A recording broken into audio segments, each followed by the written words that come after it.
Format বিবেচনায় টি-20তে সবচেয়ে দুর্বল ক্রিকেট খেলে থাকে বাংলাদেশ। তবে বাংলাদেশের খেলোয়াড়দের প্রতিভা এবং সামর্থ্য নিয়ে বরাবরই আশায় বুক বাঁধেন দেশের ক্রিকেট পণ্ডিত থেকে শুরু করে সাধারণ সমর্থকেরা।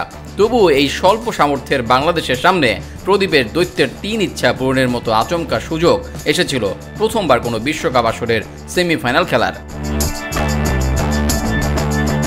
দেশের সাবেক দুই সফল অধিনায়ক মাশরাফি বিন মুর্তজা এবং তামিম ইকবাল দুজনেই মনে করেন 12.1 ওভারে 116 রান তাড়া করে সেমিফাইনাল খেলার জন্য সর্বোচ্চটুকু দেওয়া উচিত ছিল বাংলাদেশের। সেটা তো পারেইনি, তার জন্য ন্যূনতম চেষ্টাটুকু দেখা যায়নি বাংলাদেশের দলের খেলোয়াড়দের মধ্যে। হয়তো মানসিকতার দিক থেকে অপরিপক্ক বাংলাদেশ দল ও ম্যানেজমেন্ট সেই সাহসটুকু দেখাতে পারেনি, কিংবা বুঝেননি বিশ্বকাপের মতো আসরে সেমিফাইনাল খেলার মর্ম।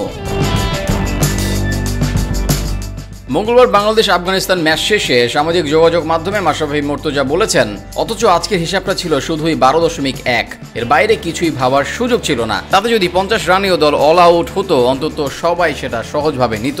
আর যদি এই ম্যাচ জিততাম, তাও বিবেকের কাছে হেরে যেতাম। এই ম্যাচ আর 10টা ম্যাচের মতো ছিল না আমাদের জন্য, এটা ছিল ইতিহাস গড়ার সমান। এরপরও অবশ্যই আশা দেখি বা দেখবো ইনশাল্লাহ হয়তো কোনো একদিন। ESPN ক্রিক ইনফো টাইম আউট অনুষ্ঠানে তামিম ইকবাল বলেন, বাংলাদেশের লক্ষ্য তাড়ার জন্য যাওয়া উচিত ছিল। এতে যদি 60-70 রানে আউট হয়ে যেতে হয়, তারপরও বাংলাদেশের কাছে সুযোগ ছিল খুব বিশেষ কিছু করার, আর এমন সুযোগ সব সময় আসে না। এবার টি-20 বিশ্বকাপ শুরুর আগে কেউই জোর গলায় বলেননি বাংলাদেশ সুপার 8-এ যেতে পারে। শ্রীলঙ্কাকে হারানোর পর সেই আশার শুরু।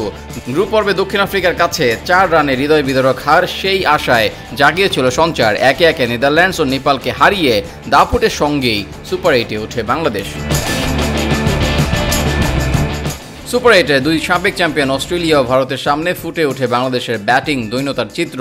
মঙ্গলবার আফগানদের কাছে হারের পর সংবাদ সম্মেলনে অধিনায়ক শান্ত যদিও বলেছেন, নিজেদের জায়গায় পুরোপুরি সৎ ছিলেন ক্রিকেটাররা, দিয়েছেন শতভাগ। তাহলে নির্দ্বিধায় বলা যায়, হয় এই দলটির ব্যাটসম্যানরা উঁচু পর্যায়ে খেলার যোগ্য নন, না হয় এই ব্যাটসম্যানদের ঘিরে কৌশল কিংবা পরিকল্পনা কোনোটি সাজাতে পারে না টিম ম্যানেজমেন্ট।